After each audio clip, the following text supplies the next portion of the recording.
I know you're a huge believer in Bitcoin, but why have you staked so much of your assets on it?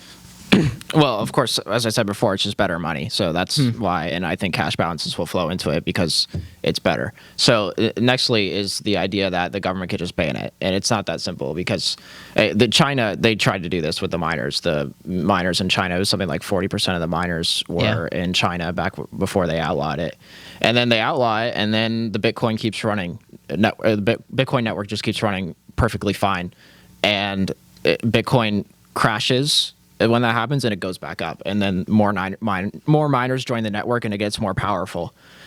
I think in most Western countries, it's likely that it's not going to happen. Most of the central bankers are PhDs from universities that constantly teach that the government needs to be in control of the money, or else it's going to be a disaster. Yes. Even though it's just completely nonsensical and ridiculous, that's what they believe. And they believe that central banking is an important function of the state.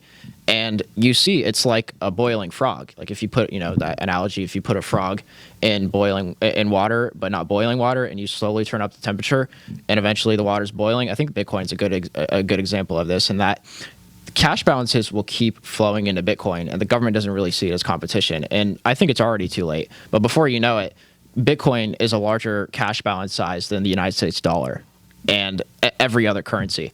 So at that point, it doesn't matter what Jerome Powell thinks. It doesn't matter what the ECB thinks.